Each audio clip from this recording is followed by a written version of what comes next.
Hello students. तो इसके पिछले वीडियो में हमने देखा इलेक्ट्रिक फील्ड क्या है और किसी भी पॉइंट चार्ज के लिए हम सभी कैसे इलेक्ट्रिक फील्ड डिटरमाइन कर सकते हैं। इस वीडियो में आज हम सभी जानेंगे इलेक्ट्रिक डाइपोल क्या है और हमें एनसीईआरटी में यह भी पढ़ना है, मतलब कि जो इलेक्ट्रिक डाइपोल है ना, इसके वजह से हम सभी को इलेक्ट्रिक फील्ड भी फाइंड आउट करना सीखना है। 2 पॉइंट के लिए हम सभी के सिलेबस में है, एक है इक्वेटोरियल पॉइंट पे और एक है एक्सियल पॉइंट पे। तो अभी हम लोग देखेंगे, ठीक है। तो चलिए शुरू करते हैं सबसे पहले कि इलेक्ट्रिक डाइपोल कहते किसे हैं। तो जब हम सभी कोई 2 इक्वल एंड अपोजिट चार्जेस को किसी एक डिस्टेंस पे रख दें तो वो जो अरेंजमेंट होता है ना, उसे कहते हैं इलेक्ट्रिक डाइपोल। मतलब अगर एक 3 कूलम्ब का चार्ज है और उसी का उल्टा मतलब -3 कूलम्ब का चार्ज है ना, मैग्नीट्यूड सेम होना चाहिए दोनों का, बस साइन में अंतर होना चाहिए। तो ऐसे वाले चार्जेस को जब हम किसी डिस्टेंस पर रख देते हैं तो उस अरेंजमेंट को कहते हैं स्टूडेंट्स इलेक्ट्रिक डाइपोल। मतलब कि अगर यहाँ पे कोई एक चार्ज है Q, तो यहाँ पे एक चार्ज होगा -Q, मैग्नीट्यूड सेम है लेकिन डायरेक्शन मतलब सॉरी इसका जो साइन है वो अपोजिट है ना। तो जब ऐसे 2 चार्जेस को हम किसी डिस्टेंस पे रख दें, कितने डिस्टेंस पे, सपोज कर रहे हैं कि हम सभी इसको 2a डिस्टेंस पे रखे हैं, है ना, तो इस अरेंजमेंट को हम सभी क्या कहेंगे, इलेक्ट्रिक डाइपोल कहेंगे। तो इसका डेफिनेशन क्या लिखेंगे, when 2 equal and opposite charges is placed at some distance,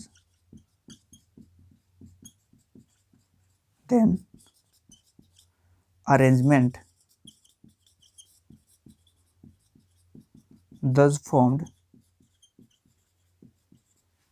is called electric dipole. ठीक है, अब हमें दूसरा ये पढ़ना है इलेक्ट्रिक डाइपोल मोमेंट किसे कहते हैं। तो मोमेंट, जब भी ये वर्ड आता है ना मोमेंट, इसका मतलब होता है कि कोई एक फिजिकल क्वांटिटी है, मतलब उसको हम लोग डिस्टेंस से मल्टीप्लाई कर रहे हैं। एग्जाम्पल के लिए आप सबने क्लास 11th में टॉर्क पढ़ा होगा, है ना। टॉर्क मतलब कि जो रोटेशन मोशन में फोर्स का एनालॉगी होता है ना, टॉर्क। तो टॉर्क जब हम सब डिफाइन करते हैं स्टूडेंट्स, उसमें क्या लिखते हैं, the moment of force is called torque, है ना। मतलब कि अगर हम पोजीशन वेक्टर को किसके साथ मल्टीप्लाई कर दें, फोर्स, जो हम लोग लीनियर मोशन में जो फोर्स पढ़ते हैं ना, F = ma, तो उस फोर्स से हम जब हम डिस्टेंस से मल्टीप्लाई कर रहे हैं तो उसको हम टॉर्क कह रहे हैं। यहाँ भी हम सभी को एक सिमिलर टाइप का मतलब फिजिकल क्वांटिटी पढ़ना है जिसको कहेंगे डाइपोल मोमेंट, है ना। तो डाइपोल मोमेंट किसे कहते हैं, तो डाइपोल मोमेंट को हम सभी दिखाते हैं P से, और ये एक वेक्टर क्वांटिटी है ना। तो अगर यहाँ पे मान लेते हैं कोई एक डाइपोल है Q और -Q, और इनके बीच में डिस्टेंस कितना है 2a, और इसको कहते हैं स्टूडेंट लेंथ ऑफ डाइपोल। मतलब इस डाइपोल का लेंथ कितना है 2a है। तो ये जो डाइपोल मोमेंट है ना, इसको हम डिफाइन करते हैं, कोई भी एक चार्ज का मैग्नीट्यूड को रखेंगे, है ना, क्योंकि मैग्नीट्यूड तो सही होने वाला है, साइन को नहीं, बस उसके मैग्नीट्यूड को, और उसको मल्टीप्लाई कर देंगे दोनों के बीच में कितना डिस्टेंस है। इसी को क्या कहते हैं, डाइपोल मोमेंट कहते हैं। और ये एक वेक्टर क्वांटिटी होता है, इसका डायरेक्शन किधर से किधर होता है, तो फ्रॉम मतलब negative charge to positive charge. इसका डायरेक्शन क्या होगा, तो डायरेक्शन होगा from negative to positive charge. मतलब कि इसका जो डायरेक्शन होगा वो इस तरह से होगा, है ना, इधर होगा। ठीक, ये एक वेक्टर क्वांटिटी है, इसका डायरेक्शन हम सबने पता कर लिया। इसका यूनिट क्या होगा, तो चार्ज का कूलम होता है और डिस्टेंस का क्या होता है, मीटर। तो कूलम मीटर इसका होगा ऐसा यूनिट। डेफिनेशन लिखना हो तो क्या लिखेंगे, the product of magnitude of one charge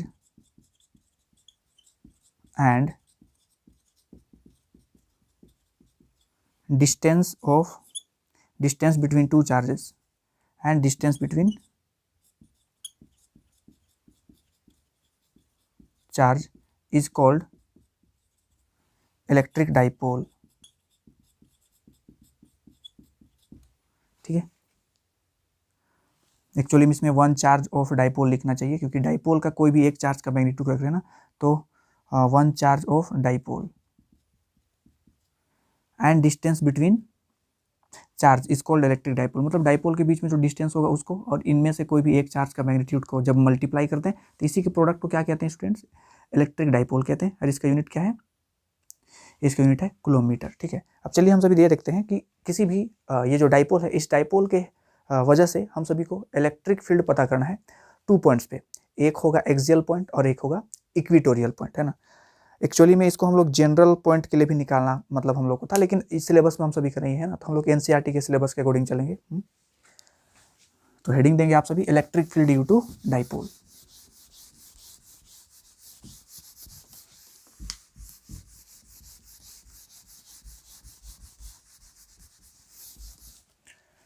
तो अगला हेडिंग है electric field due to dipole. तो पहला है हम सभी को किस में पता करना है, एक्सियल पॉइंट पे पता करना है। तो सपोज करें कि यहाँ पे एक चार्ज है माइनस क्यू या फिर प्लस क्यू मान लेते हैं, और यहाँ पे एक चार्ज है प्लस क्यू, है ना, सॉरी माइनस क्यू, और इन दोनों के बीच का डिस्टेंस कितना है स्टूडेंट, तो इन दोनों के बीच का डिस्टेंस को हम 2a लिए हैं, तो इसका हाफ डिस्टेंस कितना हो जाएगा, a और a हो जाएगा।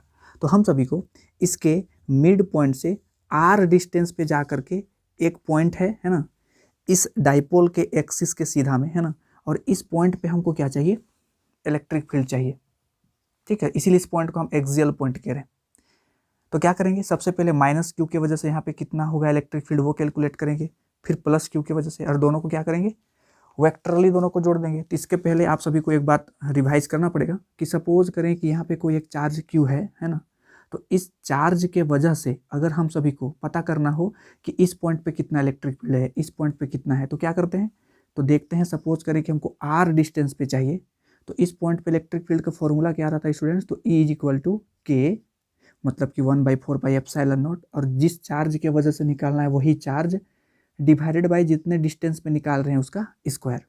जैसे अगर हमको इतने डिस्टेंस में पता करना है, r1 डिस्टेंस में पता करना है इस चार्ज के वजह से यहाँ पे इलेक्ट्रिक फील्ड कितना है, तो क्या करेंगे, E = K, वही वाला चार्ज Q डिवाइडेड बाय जो भी डिस्टेंस पे निकालना चाहते हैं उसका स्क्वायर, ठीक है। और डायरेक्शन किधर होता है, तो अगर प्लस चार्ज है तो बाहर की ओर, और अगर माइनस चार्ज है तो अंदर की ओर, इनवर्ट डायरेक्शन में, है ना। अब यहाँ पे देखें आप सभी, तो अगर हम माइनस क्यू की वजह से निकालना चाहते हैं इलेक्ट्रिक फील्ड, तो उसका डायरेक्शन किधर होगा, माइनस की ओर, है ना, और प्लस की वजह से किधर होगा इलेक्ट्रिक फील्ड, इधर की ओर। तो इसको लिख देते हैं, ये है प्लस क्यू की वजह से इलेक्ट्रिक फील्ड का डायरेक्शन, और ये है माइनस क्यू की वजह से इलेक्ट्रिक फील्ड का डायरेक्शन।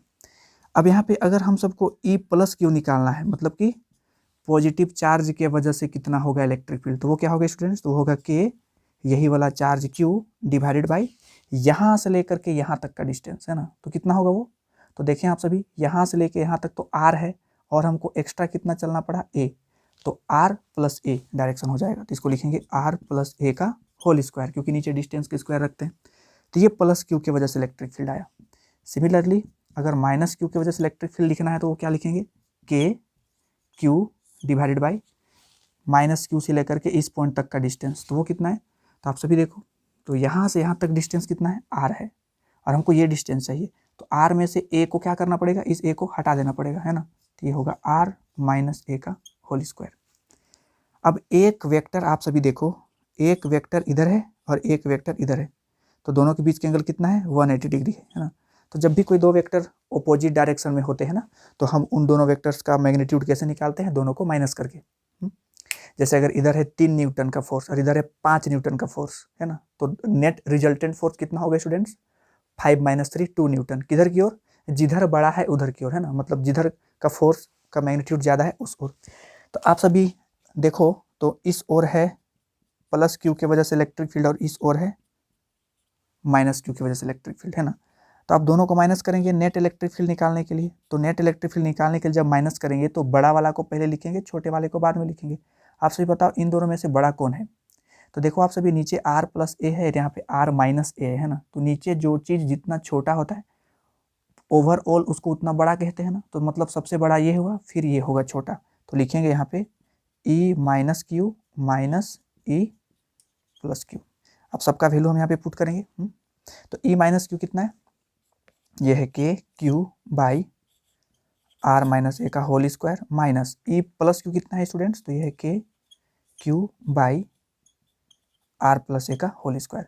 अब इसी कचरा को सोल्व करते जाएंगे और हम एक रिजल्ट पे पहुंचेंगे, है ना। तो चलिए हम उसको इधर सोल्व करते हैं।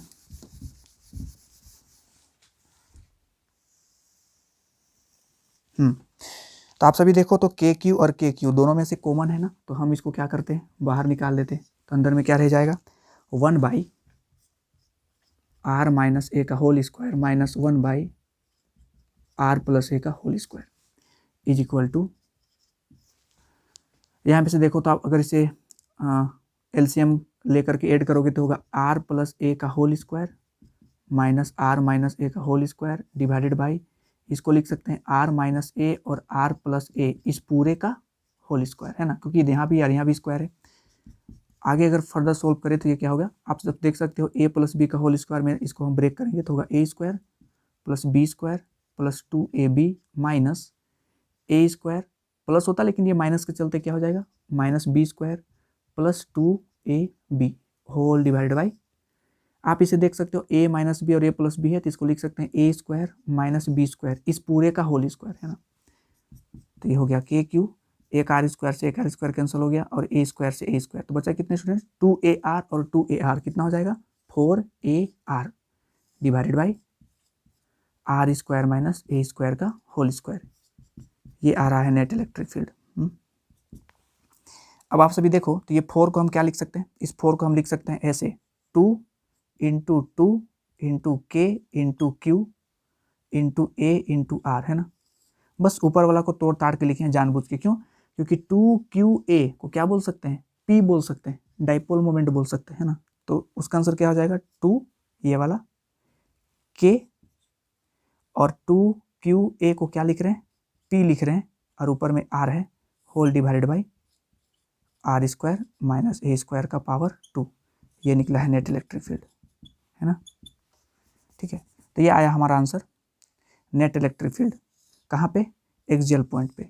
अगर आप इसे वेक्टर के फॉर्म में लिखना चाहो तो अगर यहाँ पे वेक्टर दोगे तो यहाँ पे भी वेक्टर देना पड़ेगा। लेकिन एक चीज़ और गौर करें स्टूडेंट कि जो नेट इलेक्ट्रिक फील्ड है वो किस ओर होगा, तो जिधर मैग्नीट्यूड ज़्यादा है, मैग्नीट्यूड ज़्यादा किधर है, इस ओर, है ना।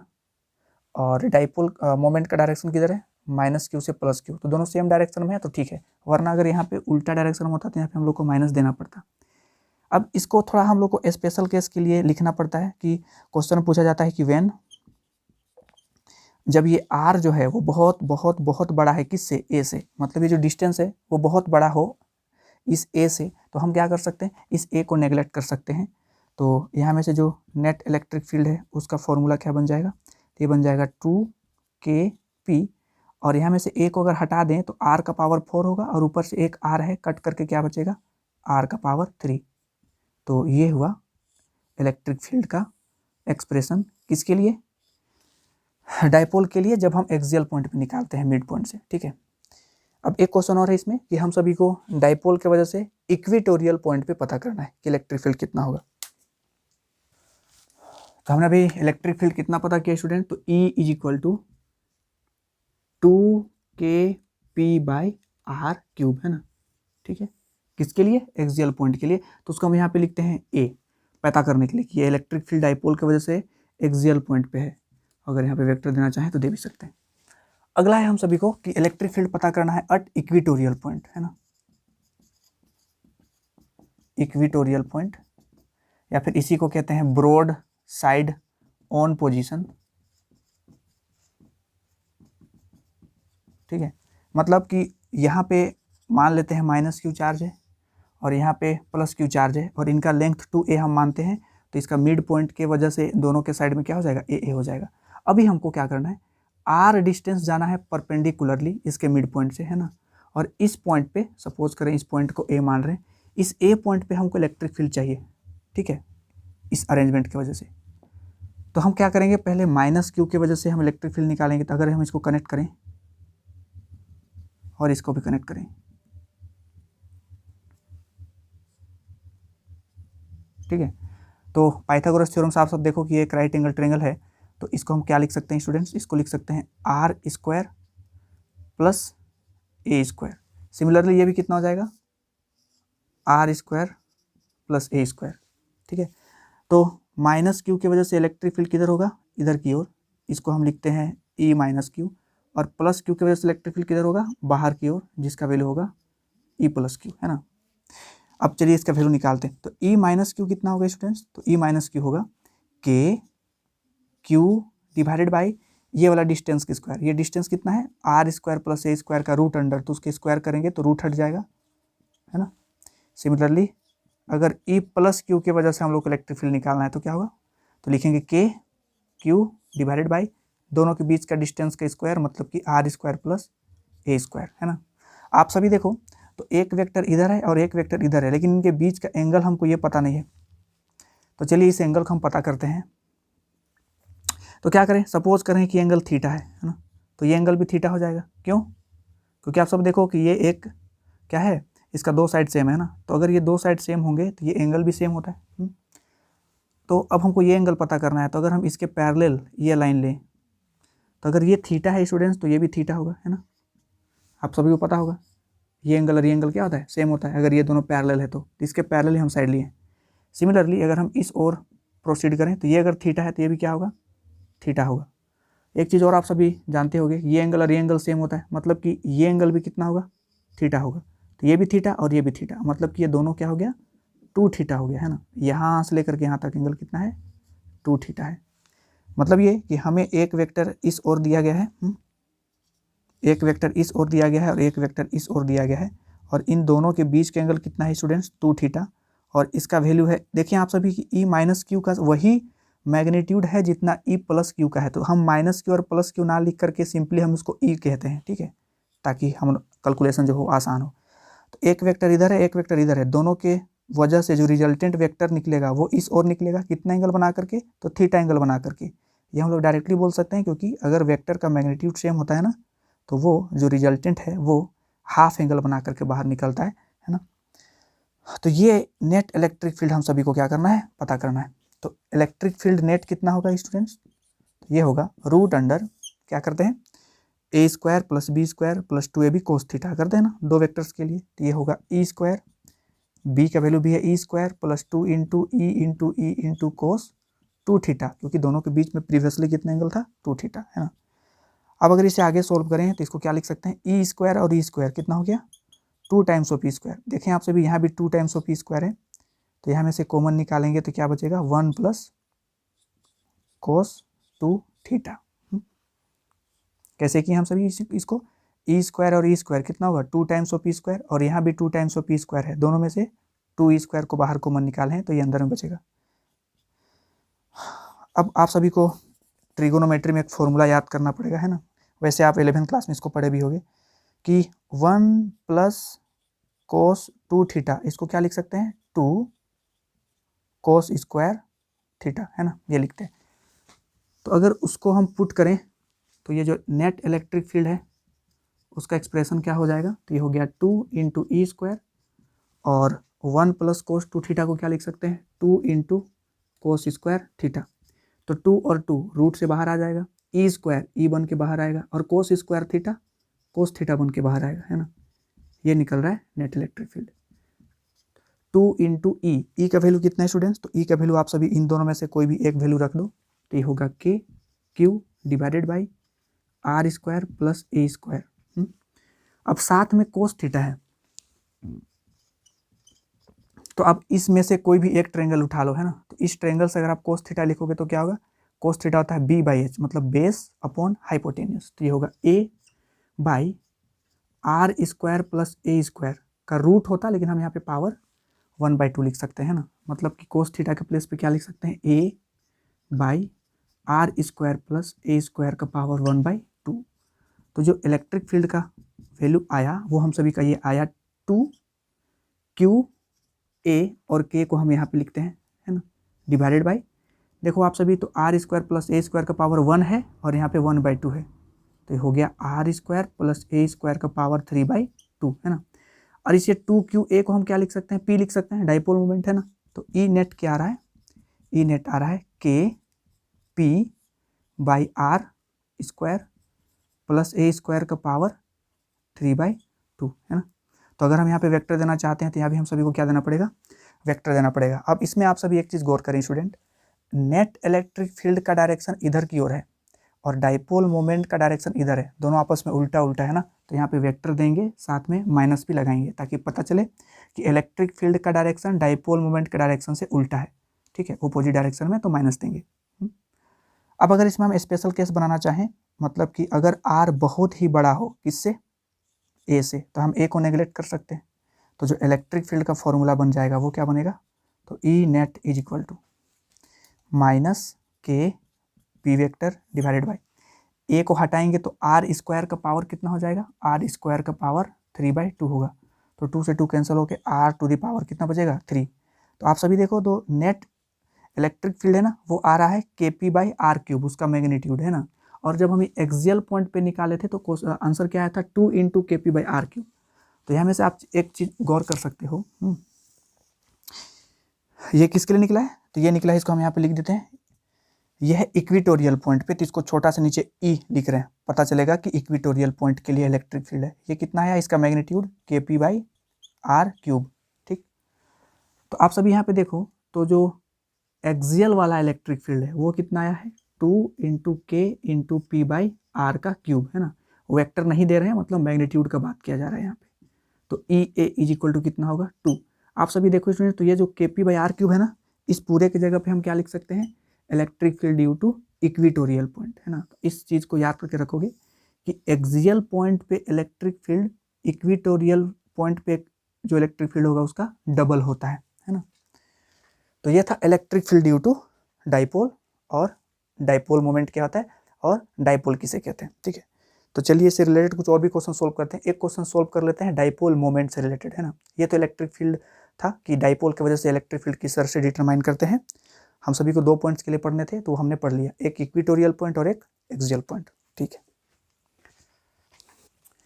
तो सपोज करें स्टूडेंट, हम सभी को एक इक्विलेटरल ट्रायंगल गिवन है, और इसके इस वर्टिसेस पे -q चार्ज है, इस पे भी -q चार्ज है, और इस पे 2q चार्ज है, और इनका साइड कितना दिया गया है, a दिया गया है ना। तो हमको इस पॉइंट पे क्या चाहिए, इस पॉइंट a पे हमको डाइपोल मोमेंट चाहिए। Find dipole moment at point a। ठीक है, तो कैसे करेंगे, आप सब देखो यहाँ पे 2q चार्ज है ना, मतलब कि इस चार्ज को हम अलग अलग लिख सकते हैं ना, 2 को q चार्ज है, ये -q और ये +q एक डाइपोल क्रिएट कर रहा है ना। तो डाइपोल मोमेंट होगा कुछ, और उसका डायरेक्शन किधर होगा, बाहर की ओर, क्योंकि अभी हम सब ने देखा ना कि अगर -q और +q चार्जेस को जब सेपरेट कर देते हैं तो इसको डाइपोल कहते हैं, और अगर डाइपोल मोमेंट निकालेंगे तो उसका डायरेक्शन किधर होगा, negative charge to positive charge है ना। तो इसलिए नेगेटिव टू पॉजिटिव इस ओर हुआ, चलिए इसको हम कह देते हैं पहला वाला डाइपोल मोमेंट। सिमिलरली इस चार्ज की वजह से डाइपोल मोमेंट किधर होगा, इस ओर होगा है ना, इसको कह देते हैं P2। तो P1 कितना होगा, तो डाइपोल मोमेंट का फॉर्मूला होता है, कोई भी एक चार्ज को रखेंगे और दोनों के बीच का डिस्टेंस को रखेंगे, तो डिस्टेंस कितना है, a है। इसी तरह अगर हम दूसरा डाइपोल मोमेंट निकालेंगे तो वो कितना है, वो भी है q × a, मतलब कि एक वेक्टर इस ओर है और एक वेक्टर इधर है, इसका वैल्यू भी p है, इसका वैल्यू भी p है। आप सब देखो कि P1 और P2 दोनों सेम है ना, और दोनों के बीच का एंगल कितना है, तो क्योंकि ये इक्विलेटरल ट्रायंगल था तो एंगल होगा 60 डिग्री। तो रिजल्टेंट कहीं बीच से निकलेगा, कितना एंगल बना करके, 30 डिग्री बना करके, और उसका जो रिजल्टेंट डाइपोल मोमेंट होगा वो कितना होगा, उसका मैग्नीट्यूड, तो √p² + p², क्योंकि दोनों p ही है ना, × 2p², और साथ में क्या लिखेंगे, cos 60 डिग्री। तो इसका आंसर कितना आ जाएगा, तो p² और p², 2 टाइम्स ऑफ p², और ये हो गया cos 61/2 होता है, तो ये p² आ गया। इसका मतलब p × √3 ये आया रिजल्टेंट डाइपोल मोमेंट, मतलब p के जगह में क्या लिख सकते हैं, q × a × √3 ये लिख सकते हैं। और इसका डायरेक्शन किधर है, तो 30 डिग्री बना करके निकल रहा है इस वर्टिसेस से है ना, ये इसका डायरेक्शन है। ठीक है, तो ये था डाइपोल मोमेंट से रिलेटेड कुछ क्वेश्चंस और कुछ टॉपिक्स। अगले वीडियो में हम सभी जानेंगे कि इलेक्ट्रिक फील्ड हम सभी कंटिन्यूअस बॉडी के लिए कैसे पता करते हैं, और इलेक्ट्रिक फील्ड लाइंस क्या होते हैं।